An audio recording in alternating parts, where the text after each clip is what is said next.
My husband of 17 years told me he's living in a time loop and wants to abandon our 2 babies because nothing matters anymore.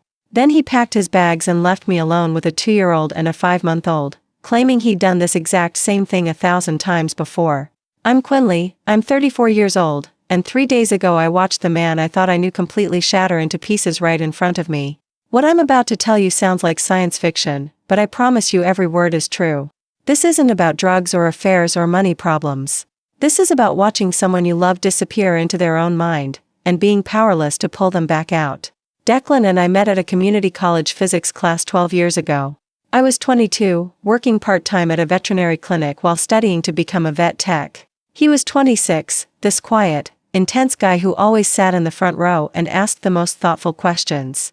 While everyone else groaned about quantum mechanics, Declan would stay after class discussing parallel universes and the nature of time with Professor Martinez like they were talking about the weather. Our first conversation happened during a lab about wave interference patterns. I was struggling with the calculations, and he noticed me erasing the same equation for the 3rd time. "The math isn't wrong," he said softly, not looking up from his own work. "You're just overthinking the wave function collapse. Trust the numbers." He was right, of course. That became our thing. He'd help me with physics, and I'd help him navigate the social aspects of college life that seemed to genuinely confuse him. What drew me to Declan wasn't just his intelligence, though that was certainly attractive. It was his unwavering moral compass and the way he saw the world in such clear, logical terms. He never lied, not even white lies. He'd rather hurt someone's feelings with brutal honesty than deceive them with false comfort. Some people found this abrasive, but I found it refreshing. In a world full of people who said what you wanted to hear, Declan always said what you needed to hear. We got married 5 years later in a small ceremony at his parents' house. Declan's speech that day was typically him, no flowery romantic language, just a simple declaration that he'd calculated the probability of finding someone more compatible with him at less than 0.2%, so he intended to optimize this relationship for maximum mutual benefit and happiness. Everyone laughed, but I knew he meant every mathematical word of it. That was Declan, love expressed through logic, commitment measured in statistical certainty. The early years of our marriage were wonderfully predictable. Declan worked as a software engineer for a small tech company, writing code for manufacturing systems. I finished my degree and got a job at an animal hospital across town. We bought a modest 3-bedroom house in Millbrook Heights, a quiet suburb where the biggest drama was usually someone parking on the wrong side of the street during snow removal.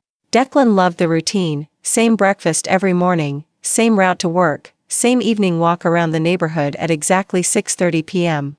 When we decided to have children, Declan approached parenthood the same way he approached everything else, with thorough research and careful planning. He read 17 books on child development, installed safety latches on every cabinet 6 months before we even started trying to conceive, and created detailed spreadsheets tracking optimal nutrition during pregnancy. Some of my friends thought his intensity was overwhelming, but I found his dedication touching. This was a man who left nothing to chance when it came to protecting the people he loved.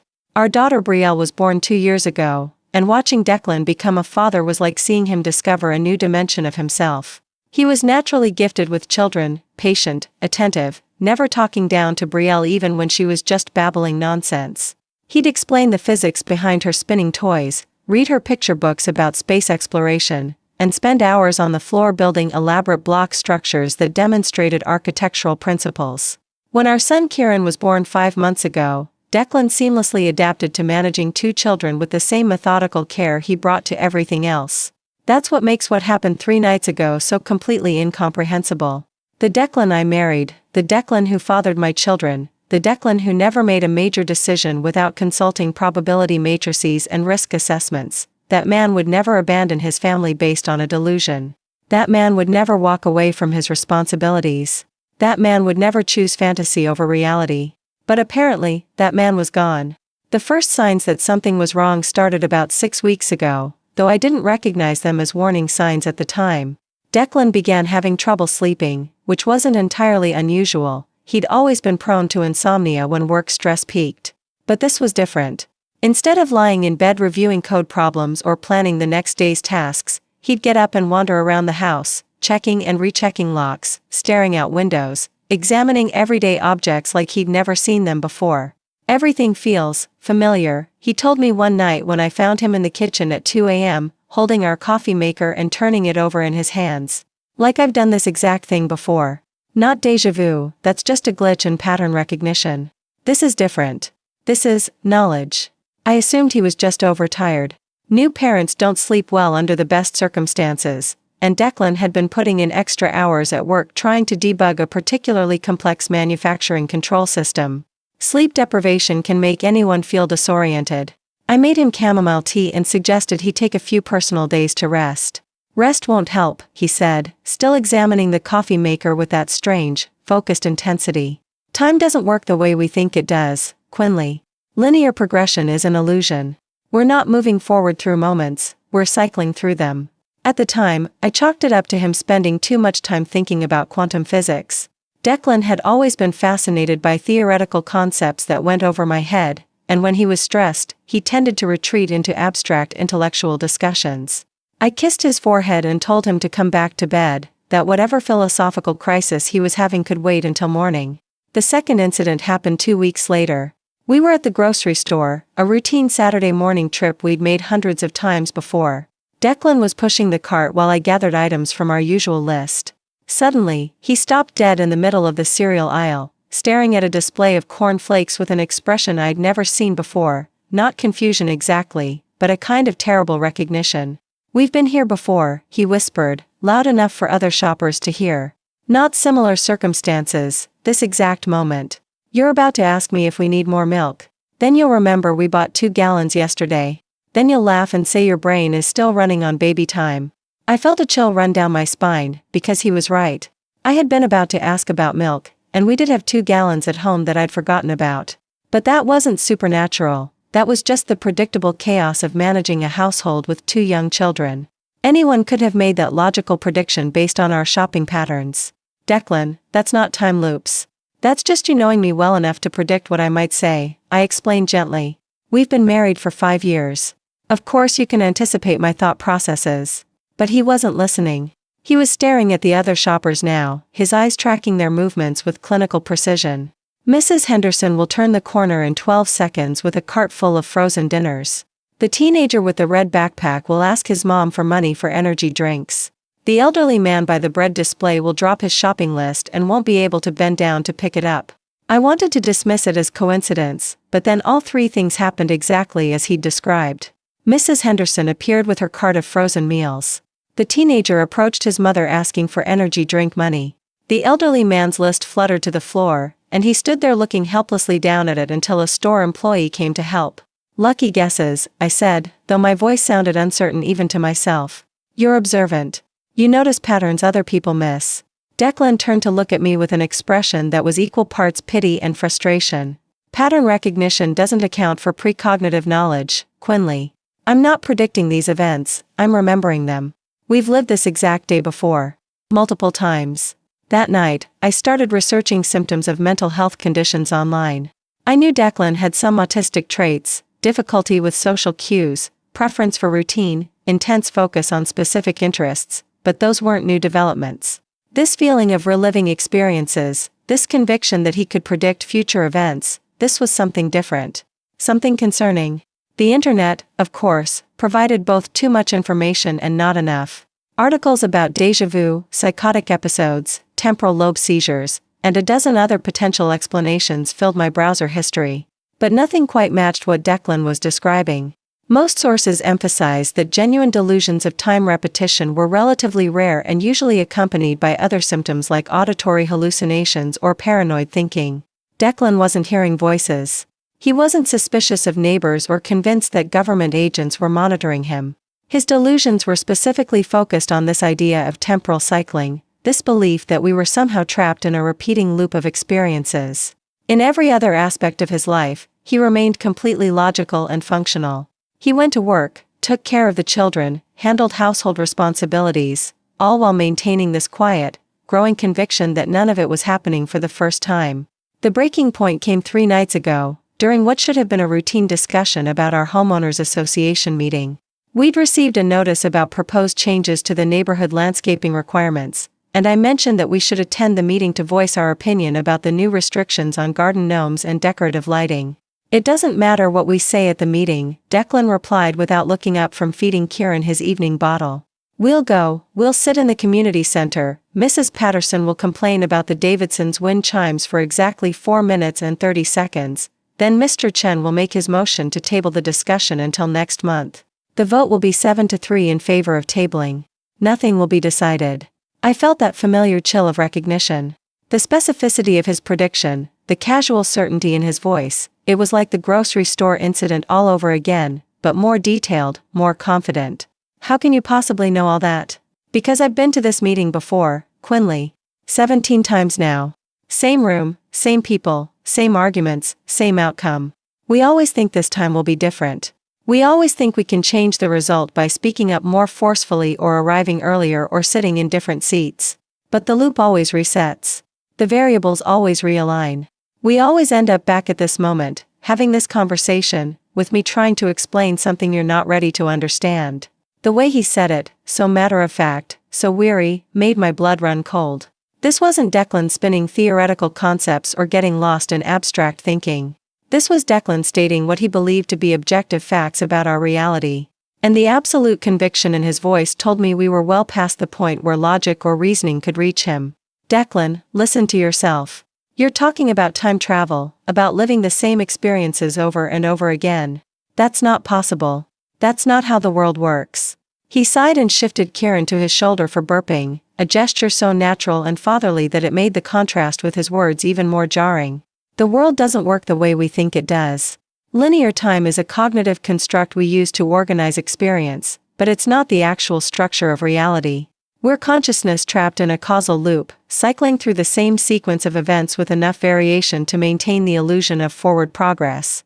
That's science fiction, not science fact, I said, trying to keep my voice calm and rational. You're a software engineer. You understand the difference between theoretical physics and observable reality.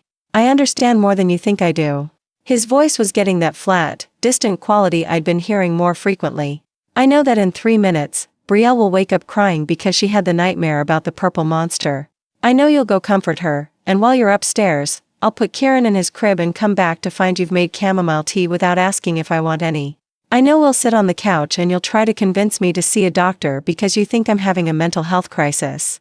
As if on cue, Brielle's voice echoed from upstairs, not quite crying yet, but the fussy whimpering that usually preceded full-blown tears. I felt the hair on the back of my neck stand up. Mama. Purple monster, she called out, and I found myself moving toward the stairs before I'd consciously decided to do so. This is coincidence, I said, more to myself than to Declan. Children have predictable sleep patterns. You know her routine well enough to guess when she might wake up. But even as I climbed the stairs to comfort our daughter, doubt was creeping in around the edges of my rational mind. The specificity of his predictions, the timing of everything, the way he seemed to know not just what would happen but exactly how it would unfold, it was becoming increasingly difficult to dismiss as lucky guesses or pattern recognition. I spent 20 minutes in Brielle's room, rubbing her back and singing the lullaby about friendly forest animals that always helped her fall back asleep after the purple monster dreams.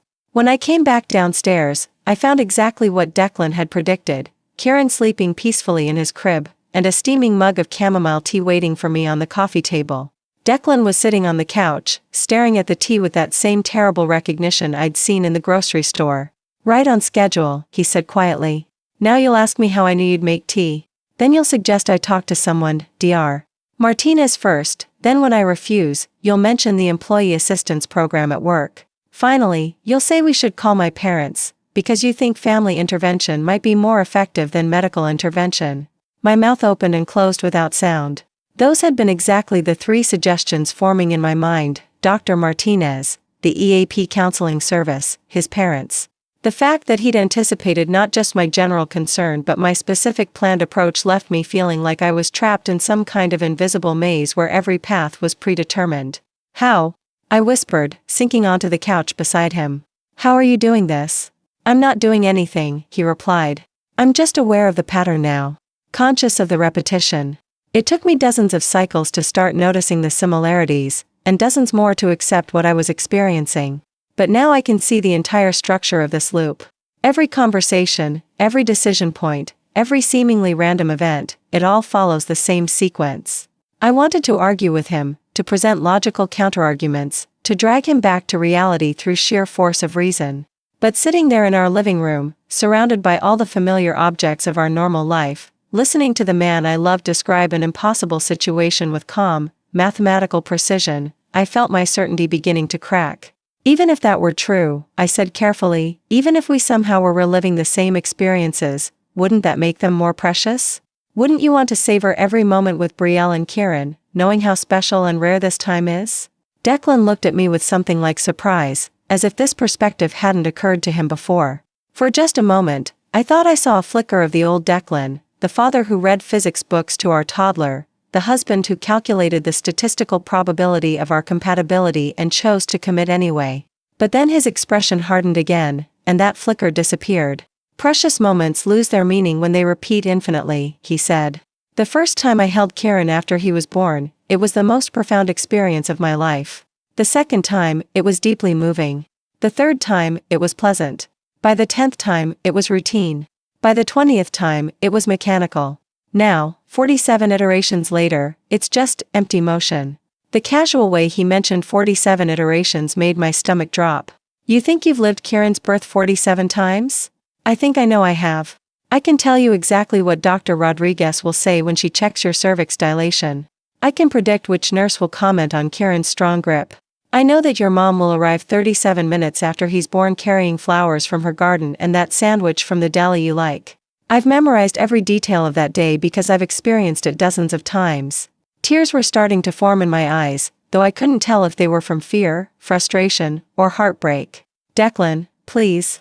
Listen to what you're saying. You're talking about impossible things. Time doesn't work that way.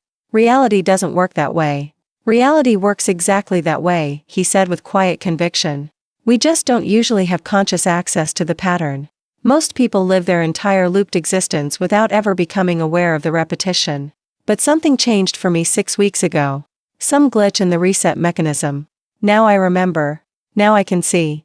That night, I lay awake staring at the ceiling while Declan slept peacefully beside me. For the first time in our relationship, I felt like I was sharing a bed with a stranger. The man next to me looked like my husband, sounded like my husband, still performed all the daily actions of being my husband, but his inner world had become completely alien to me. I tried to convince myself that this was a temporary crisis, that with proper medical intervention we could get Declan back on track. People had psychotic episodes and recovered. People experienced delusions and learned to distinguish between their distorted perceptions and objective reality. This didn't have to be the end of everything we'd built together. But deep down, I was starting to understand that something fundamental had shifted. The Declan who believed we were trapped in a time loop wasn't just having strange thoughts, he was inhabiting a completely different version of reality. And I had no idea how to reach him in that place, or even if he wanted to be reached. The next morning brought false hope.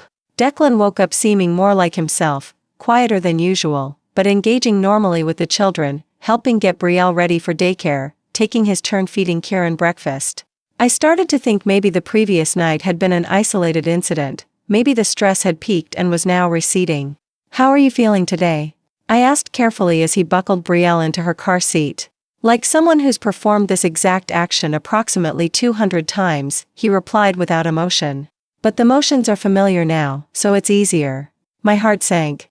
If anything, he seemed more entrenched in his delusion than before, just more resigned to it. The fight had gone out of his voice, replaced by a kind of weary acceptance that frightened me more than his earlier agitation. That evening, I tried a different approach. Instead of arguing with his belief about time loops, I focused on the practical implications of his perspective. Even if you're right about the repetition, I said, we still have 2 children who need their father. They still need love and attention and care, regardless of how many times you think you've provided it before. Declan was quiet for a long moment, watching Brielle play with her building blocks while Kieran dozed in his bouncy seat. That's the cruelest part of all this, he said finally. Knowing that nothing I do for them will ultimately matter. Every moment of love I give them, every lesson I teach, every comfort I provide, it all gets erased when the loop resets. They'll never grow up. They'll never remember. They'll never become the adults they're supposed to be. But they're growing up right now, I insisted. Brielle learns new words every day. Kieran is starting to reach for toys. They're developing and changing and becoming themselves. How can you see that as meaningless repetition? Because I've watched Brielle learn those same words dozens of times, he said with devastating certainty. I've seen Kieran reach for that same toy in that same way over and over again. The changes you think you're witnessing are just part of the programmed sequence. We're not raising children, we're running a simulation. That night was when I finally accepted that professional intervention was necessary. I waited until Declan was asleep, then crept into the bathroom with my phone to research psychiatric emergency services. The websites all emphasized the same key points. If someone was expressing delusions that interfered with their ability to care for themselves or their family, if they seemed to be losing touch with reality, if their behavior represented a significant change from their baseline functioning, it was time to seek immediate help. Declan hit all those criteria. His delusions were elaborate and persistent.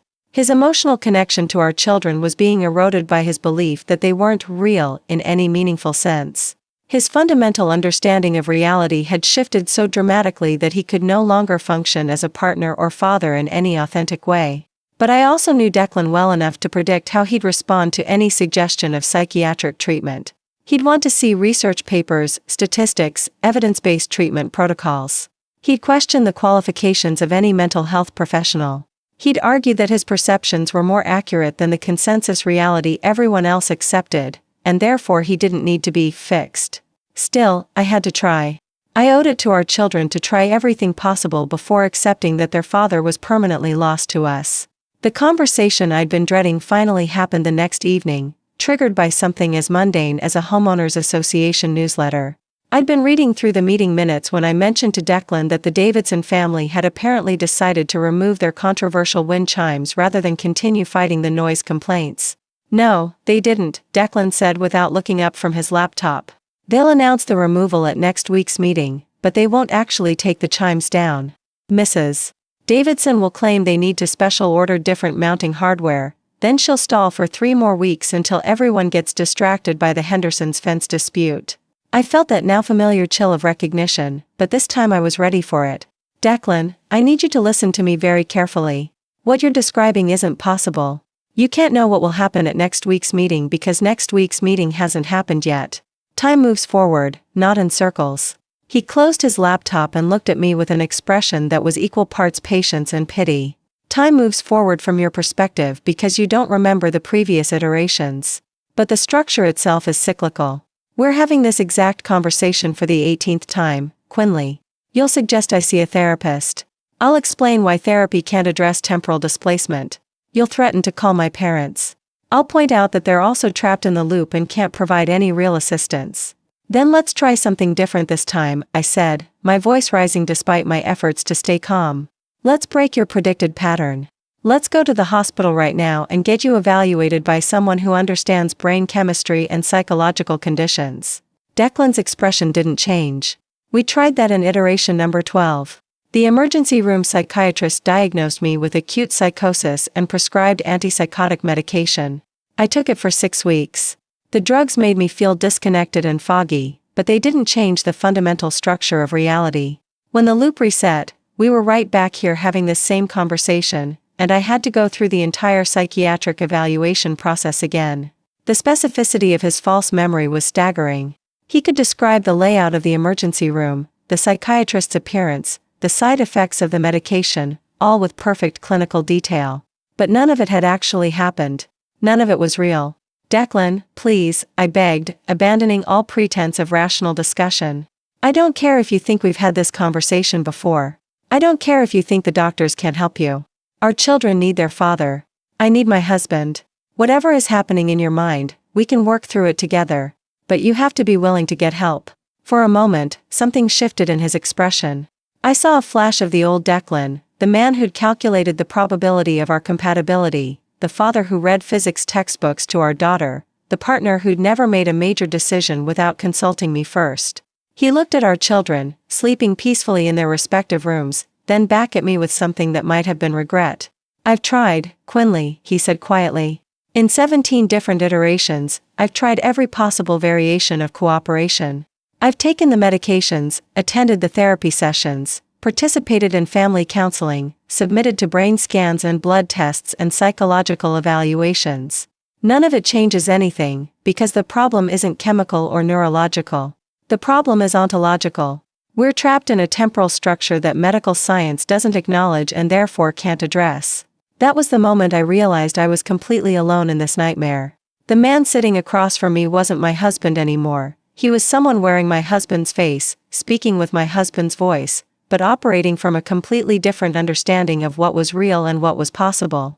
No amount of pleading or reasoning or professional intervention could bridge that gap, because he'd already convinced himself that he'd tried everything and nothing had worked. So what happens now? I asked, though I was afraid to hear the answer. Declan was quiet for a long time, staring at his hands with that terrible recognition I'd learned to dread. Now I stop pretending that any of this matters, he said finally. I stop playing along with the illusion that we're building something meaningful together. I stop investing emotional energy in relationships and responsibilities that will be erased anyway when we cycle back to the beginning. What does that mean, practically speaking? It means I'm leaving. The words hit me like a physical blow, even though part of me had been expecting them. I'm going to pack my things and remove myself from this repetitive domestic scenario. Maybe breaking the pattern will help me find a way out of the loop. Maybe it will just make the remaining iterations more tolerable. But I can't keep pretending to be a husband and father when I know none of it is permanent. I felt like the ground was disappearing beneath my feet. You're abandoning your children based on a delusion. I'm acknowledging the temporary nature of an artificial construct, he corrected. These aren't our children, Quinley, they're recurring elements in a simulation. The real Brielle and Kieran, if they exist at all, are somewhere outside this loop. The versions we're caring for here are just echoes. The casual way he dismissed our children's reality broke something inside me. Whatever illness or crisis Declan was experiencing, he'd crossed a line from which there might be no return. The father who'd stayed up all night when Brielle had colic, who'd researched the optimal temperature for Kieran's bath water, who'd baby-proofed our house 6 months before it was necessary, that man was gone. Don't do this, I whispered, tears streaming down my face. Please don't do this to them. To us. But Declan was already moving toward our bedroom, his decision apparently final. It's already done, Quinley. This moment, this conversation, this choice, we've been here before. The only difference is that now I'm conscious of it, so I can stop fighting against the inevitable. I followed him upstairs, watching in numb disbelief as he pulled his suitcase from the closet and began methodically packing his clothes. His movements were efficient and emotionless, like he was checking items off a predetermined list. No hesitation, no second thoughts, no acknowledgement of the magnitude of what he was doing. How can you be so calm about destroying our family? I asked. Because I've already destroyed it 17 times, he replied without looking up from his packing. The first few times, I felt terrible about it. I agonized over the decision, tried to find alternatives, convinced myself I could make different choices. But the pattern always reasserts itself. The variables always realign. We always end up back at this moment. What about your code of ethics? What about your commitment to taking care of the people who depend on you? You used to say that abandoning your responsibilities was the worst kind of moral failure. Declan paused in his packing, and for a moment I thought I'd reached him. My ethical framework was based on the assumption that actions have lasting consequences, he said finally. When consequences are temporary, when everything resets, traditional moral categories become meaningless. You can't be responsible for people who aren't permanently real. He zipped up his suitcase and turned to face me. Standing there in our bedroom, surrounded by all the accumulated objects of our life together, photos from our wedding, books we'd read to each other, the baby monitor that let us hear Kieran's sleeping sounds, he looked like a stranger. I'm sorry you can't see what I see, he said, and for the first time since this nightmare began, he sounded genuinely sad. I'm sorry you'll have to go through the next few weeks thinking this is the first time I've left, thinking there might be some way to fix this. But eventually you'll understand. Eventually you'll see the pattern too. I see a man abandoning his family because he's having a mental health crisis, I said, making one last desperate attempt to reach him. I see someone I love disappearing into delusions and refusing help. That's what I see, Declan. That's what's real. He picked up his suitcase and headed for the bedroom door. Real is a very limited concept when you're trapped in a loop, he said. I'll be nearby if there's a genuine emergency. But I can't keep participating in this artificial domestic performance. I can't keep pretending that any of this matters. And then he was gone. I heard his footsteps on the stairs, heard the front door open and close, heard his car start in the driveway. Just like that, 17 years of marriage and 2 beautiful children and a life we'd built together day by day, all of it dismissed as meaningless repetition by a man who'd convinced himself that none of it was real. I checked the baby monitor and confirmed that both children were still sleeping soundly, unaware that their world had just imploded. Then I sat on our bed, my bed now, I suppose, and tried to process what had just happened. The rational part of my mind understood that Declan was experiencing some kind of psychiatric emergency. The delusions about time loops, the emotional detachment from our children, the sudden abandonment of all his core values, these were symptoms of a serious mental health condition that required professional treatment. If I could just get him to a hospital, if I could just convince him to take medication or attend therapy sessions, maybe we could work through this crisis and rebuild our family. But another part of me couldn't shake the terrible specificity of his predictions. The grocery store incident, the homeowners association meeting details, his perfect anticipation of my responses during our arguments. How could delusions be so precise and consistent? How could mental illness create such elaborate and believable false memories? I grabbed my phone and checked our family location sharing app. Declan's phone showed him parked about 2 blocks away, behind the community center where we'd attended countless neighborhood meetings. Close enough to respond quickly if something happened to the children, but far enough to maintain the illusion of separation. Even in his crisis, some part of him was still thinking like a father, still prioritizing our safety even while abandoning his role in our lives.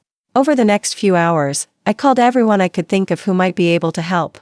Declan's parents were devastated but not entirely surprised. Apparently he'd been sending them strange emails over the past few weeks, talking about temporal mechanics and causal loop theory in ways that had concerned them. They'd planned to visit next weekend to check on him, but now they said they'd drive up immediately. My own parents offered to take the children for a few days while I figured out how to handle the situation. Declan's coworkers confirmed that his job performance had been declining lately, not because he wasn't completing his assignments, but because he'd started submitting work that was months ahead of schedule, claiming he'd already solved problems that hadn't yet been assigned to him. Dr. Martinez, our family physician, agreed to see Declan immediately if I could convince him to come in. She explained that delusions of temporal displacement were relatively rare but not unheard of, often associated with stress-induced psychotic episodes or certain neurological conditions. With proper treatment, many patients made full recoveries and were able to return to normal functioning. But all of this help and professional expertise was useless without Declan's cooperation. And based on everything he'd told me about trying 17 different iterations of medical intervention, I knew he'd refuse any suggestion of treatment. In his mind, he'd already proven that doctors couldn't help him because they didn't understand the true nature of his situation. Around midnight, I decided to walk over to the community center and try talking to him one more time. I couldn't sleep anyway, and the idea of him sitting alone in his car, convinced that he was trapped in some kind of cosmic repetition, was breaking my heart. Maybe if I approached him differently, maybe if I acknowledged his perspective while still advocating for treatment, I could find some way to reach him. I found his car exactly where the GPS indicated, parked in the shadows behind the building. He was sitting in the driver's seat, staring straight ahead with that same terrible recognition I'd learned to dread. When I knocked on the passenger window, he didn't seem surprised to see me. "You're 3 minutes earlier than usual," he said as I slid into the seat beside him. "In most iterations, you wait until after midnight to come find me." "Maybe that's because I'm not following a script," I suggested. "Maybe I'm making a choice you haven't seen before." Declan shook his head sadly. "The variables shift slightly from cycle to cycle, but the overall pattern remains consistent. You always come looking for me. You always try to convince me to come home. You always end up crying when you realize I won't change my mind." As if responding to some invisible cue, tears began forming in my eyes. I tried to stop them, tried to prove him wrong, but the emotional weight of the situation was too overwhelming to control. "See," he said gently. "Right on schedule." We sat in silence for several minutes, two people who'd shared a bed for 5 years suddenly feeling like strangers to each other. The man beside me still looked like my husband, still smelled like my husband, still had the same careful way of folding his hands in his lap that I'd always found endearing. But his inner world had become completely inaccessible to me. "What's it like?" I asked finally. "Living with the belief that everything repeats?" Declan considered the question with typical thoughtfulness. "Imagine watching the same movie every day for months," he said. "At first, you notice new details, appreciate subtle performances you missed before. Then you start predicting the dialogue, anticipating plot twists, getting bored during scenes that once moved you. Eventually, the entire experience becomes mechanical. You know exactly when to laugh, when to cry, when to feel suspense, but the emotions themselves become hollow because you've performed them so many times before. But this isn't a movie, I said. These are our lives. Our children. Our love for each other. How can you reduce all of that to mechanical repetition? Because I've experienced all of it before, he replied with devastating certainty.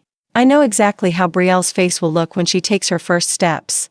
I've memorized every word of the speech you'll give at Kieran's first birthday party. I can predict which joke your father will tell at Christmas dinner, how your mother will react to the news that we're getting divorced, what song will be playing on the radio when you finally accept that I'm never coming home. The casual way he mentioned divorce hit me like a physical blow. Is that what you want? A divorce? Want doesn't apply when choice is an illusion, he said. We'll get divorced in this iteration, just like we did in all the previous ones. You'll file the papers in about 6 weeks, citing abandonment and mental incapacity. The proceedings will take 8 months. I'll sign everything without contest because fighting it doesn't change the outcome. I felt like I was drowning in the specificity of his delusions. Every detail was so precise, so confident, so utterly convinced of its own accuracy. How could a sick mind create such elaborate false memories? How could mental illness be so systematically organized? If you really believe we've done this before, I said desperately, then you know how much pain you're causing. You know how this destroys our family. Why would you choose to repeat that suffering? Because choosing differently doesn't work, he said with the patience of someone explaining basic mathematics to a child. I've tried staying. I've tried therapy. I've tried medication. I've tried pretending to believe that this is all happening for the first time. The loop always reasserts itself. The pattern always completes. The only variable is whether I'm conscious of the repetition or not. So you'd rather be conscious of it? You'd rather live with the belief that nothing matters? I'd rather be honest about our situation than maintain comfortable delusions, he said. At least this way, I can stop investing emotional energy in outcomes I know are temporary. That was the moment I finally understood that I was completely powerless in this situation. No amount of logic, pleading, or professional intervention could reach someone who had constructed such an elaborate and internally consistent false reality. Declan wasn't just having strange thoughts, he was living in a completely different universe where our shared experiences meant something entirely different than they meant to me. I need to get back to the children, I said finally. Kieran will wake up hungry in a few hours. 2 hours and 17 minutes, Declan corrected automatically. He always wakes up at 3:37 a.m. during his growth spurts. I wanted to argue, to point out that baby sleep schedules weren't that predictable, but I was too exhausted to fight anymore. I opened the car door and stepped into the cool night air, feeling like I was leaving behind not just my husband but any hope of ever getting him back. Quinley, he called softly as I walked away. I turned back, hoping against hope that some part of the old Declan had broken through his delusions. I do love you, he said. In every iteration, that never changes. But loving someone in a time loop is like loving a character in a book you've read too many times. The feeling becomes academic. Those words haunted me as I walked home through our quiet neighborhood, past the houses where normal families were sleeping peacefully, unaware that one of their neighbors was losing her mind trying to understand how the man she'd trusted with her life and her children could abandon them based on an impossible delusion. The next morning brought new challenges I hadn't anticipated. How do you explain to a 2-year-old why daddy isn't at the breakfast table? How do you maintain routines and normalcy when your entire world has been turned upside down? How do you function as a single parent when you're still processing the traumatic loss of your partner to mental illness? Brielle kept asking where daddy was, and I found myself giving different answers each time she asked. Daddy is working. Daddy is helping someone who needs him. Daddy will be back soon.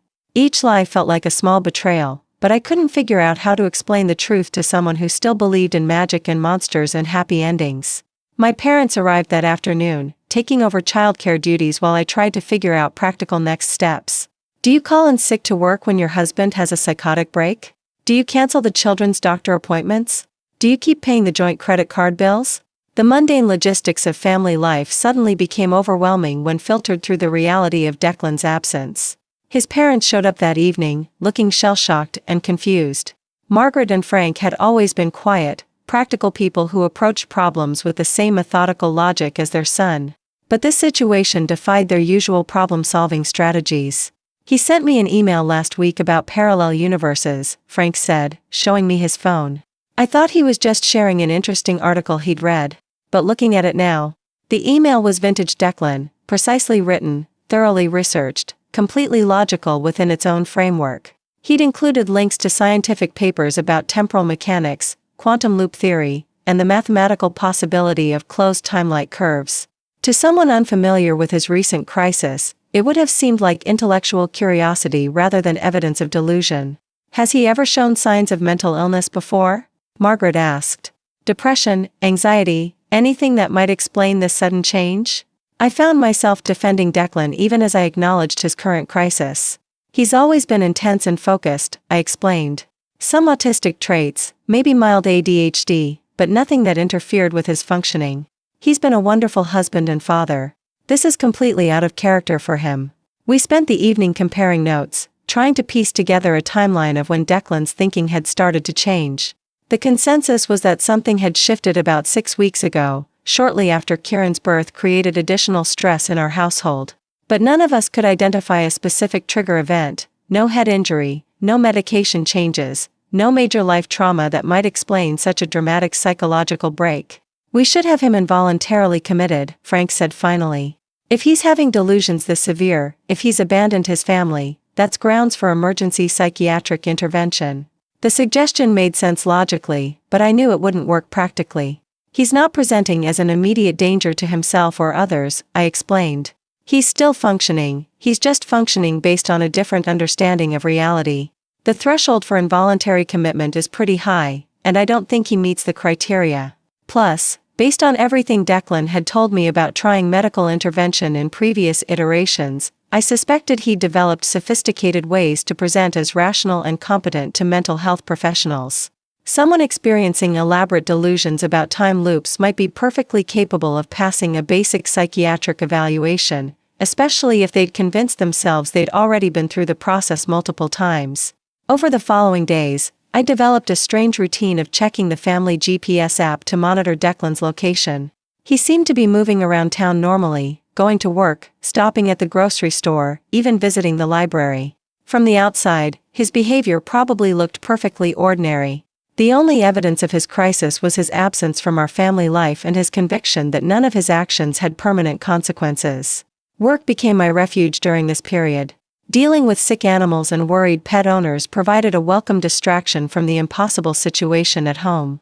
My colleagues were supportive but baffled. How do you explain that your husband has disappeared into delusions about living in a time loop? How do you ask for time off to deal with a crisis that sounds like science fiction? Dr. Martinez called several times, offering to make house calls or arrange emergency consultations if I could convince Declan to participate. But I knew from our car conversation that he'd already dismissed medical intervention as pointless. In his mind, he'd already tried everything and proven that treatment didn't work. The turning point came exactly 1 week after Declan had left, when I received a text message from him that was unlike anything he'd sent before. Instead of his usual precise, logical communication style, this message was brief and almost desperate. The pattern is breaking. Something's different this time. I need to see the children. I called him immediately, but his phone went straight to voicemail. The GPS showed him at a location I didn't recognize, a park about 10 miles from our house that we'd never visited together. I arranged for my parents to watch Brielle and Kieran, then drove over to find him.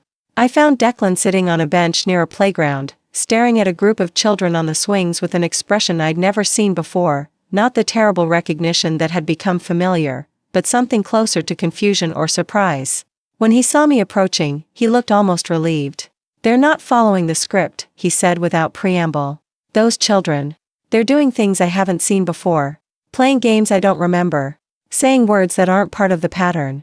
I sat down beside him on the bench, afraid to hope but unable to suppress a small flutter of optimism. "Maybe that's because this is the first time you've watched them play," I suggested carefully. "Maybe there is no script." Declan shook his head, but with less conviction than usual. "There's always a script. Every conversation, every interaction, every random event, it all follows the same sequence.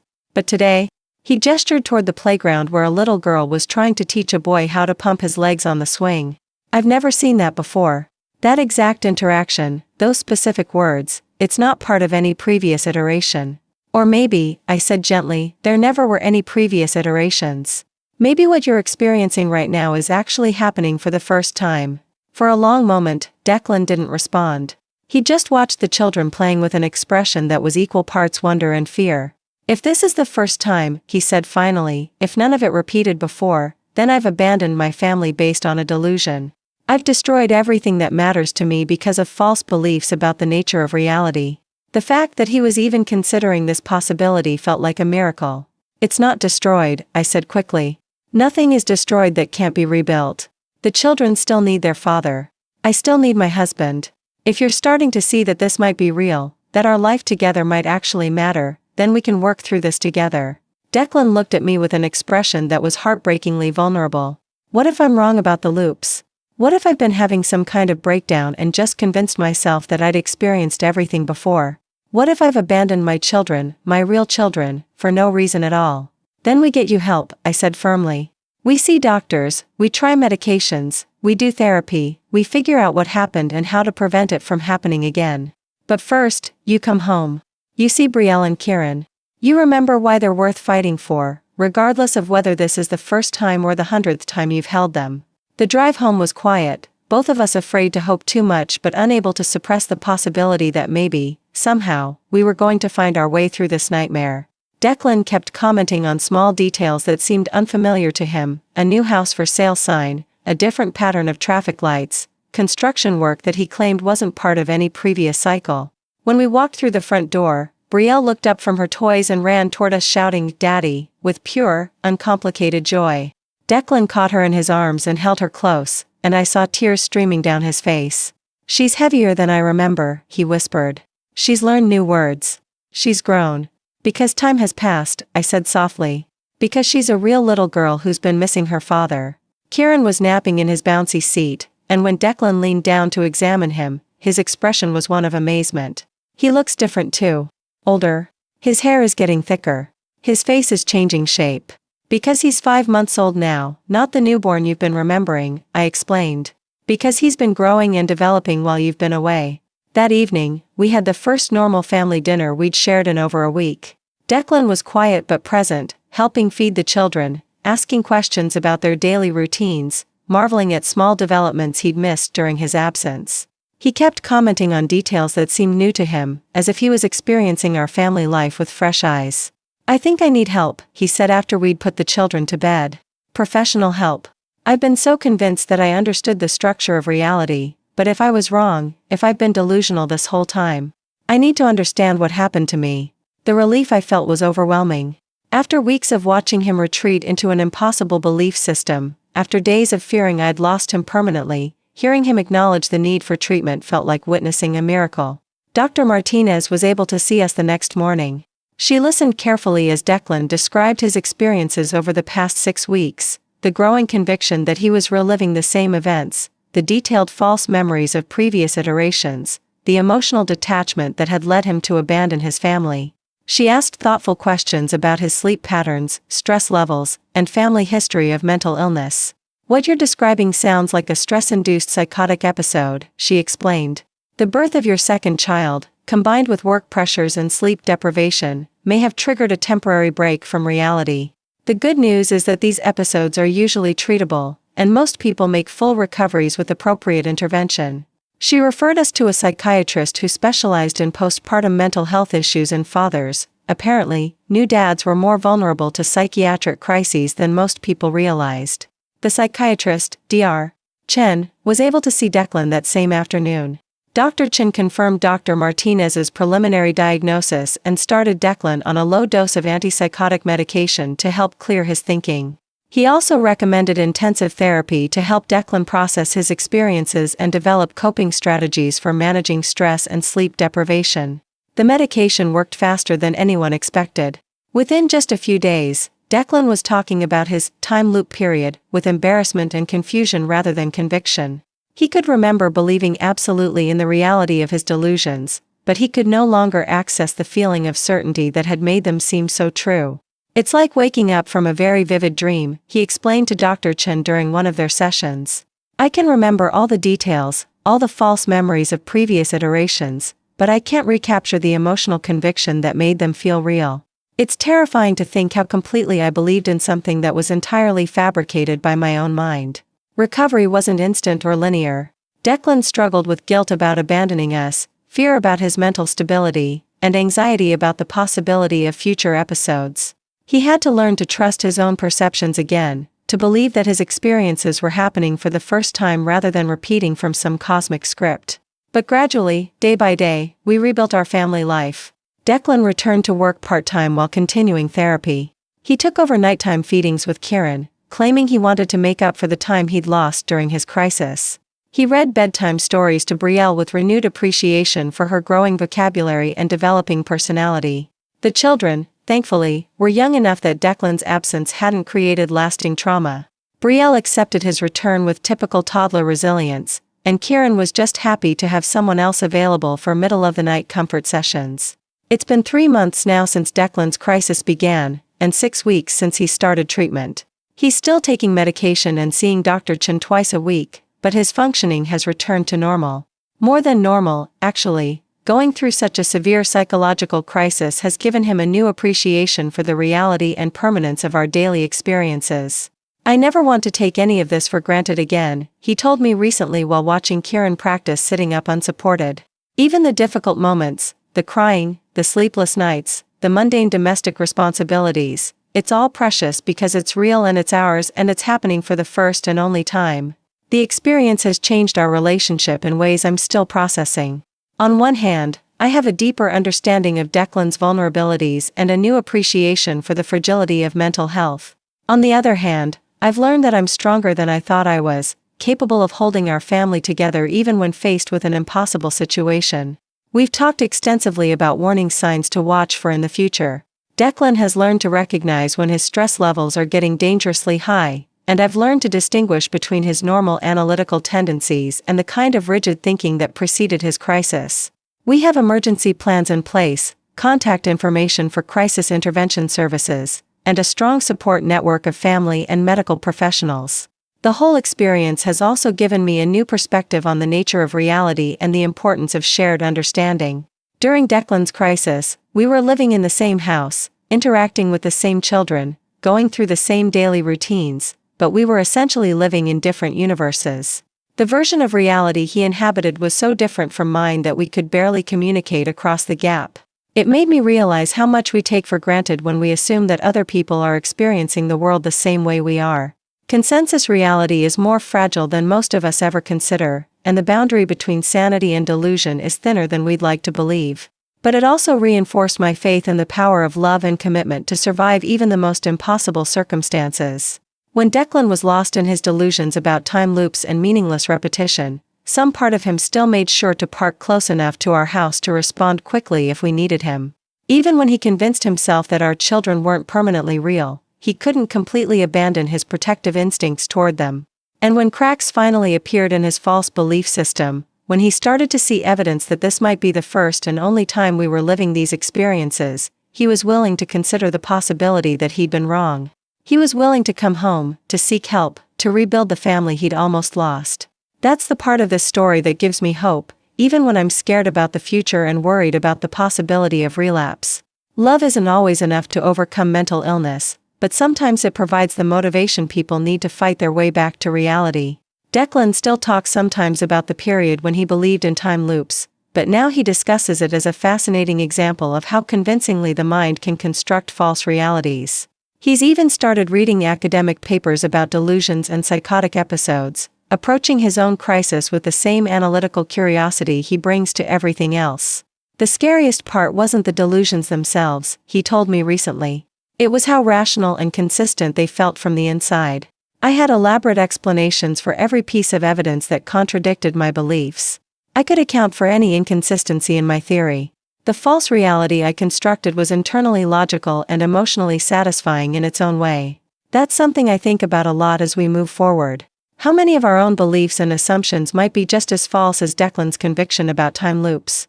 How would we know if our shared understanding of reality was somehow distorted or incomplete? How do any of us distinguish between genuine insight and elaborate self-deception? But these philosophical questions don't keep me awake at night anymore.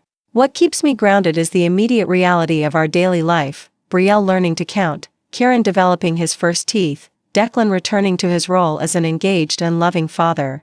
These experiences feel real and precious precisely because they're happening now, for the first time, with no guarantee of repetition. Sometimes I catch Declan looking at our children with an expression of wonder that wasn't there before his crisis. It's as if going through the experience of believing none of it mattered has given him a deeper appreciation for how much it actually does matter. Every smile, every milestone, every ordinary moment of family life carries extra weight now because he knows how easily it could all be lost. We're planning to have a third child eventually, though not for another year or two.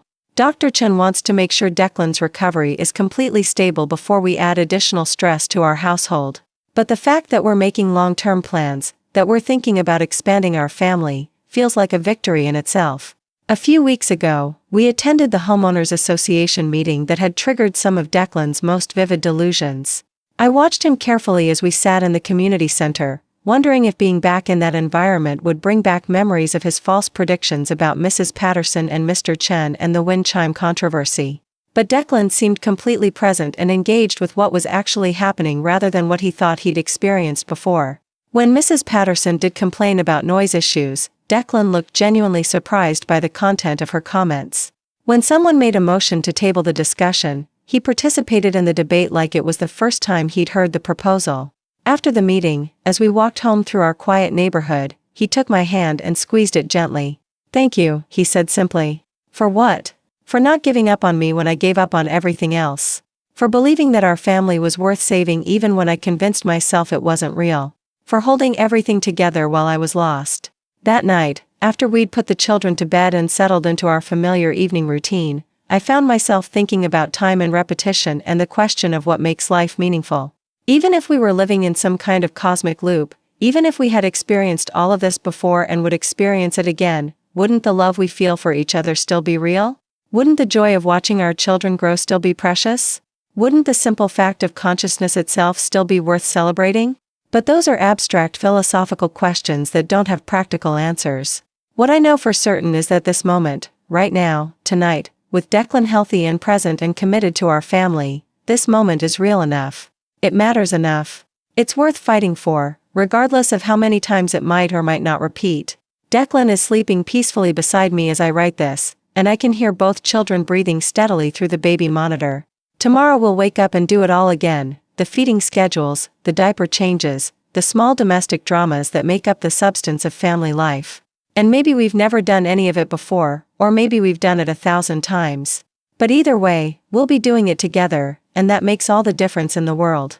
The man who once told me that loving someone in a time loop was like loving a character in a book you'd read too many times has learned to see our story differently now. These aren't characters we're playing or scripts we're following. This is our life, happening in real time, with real consequences and real joy and real love that grows stronger every day. And if that's not worth staying for, if that's not worth fighting for, then I don't know what is.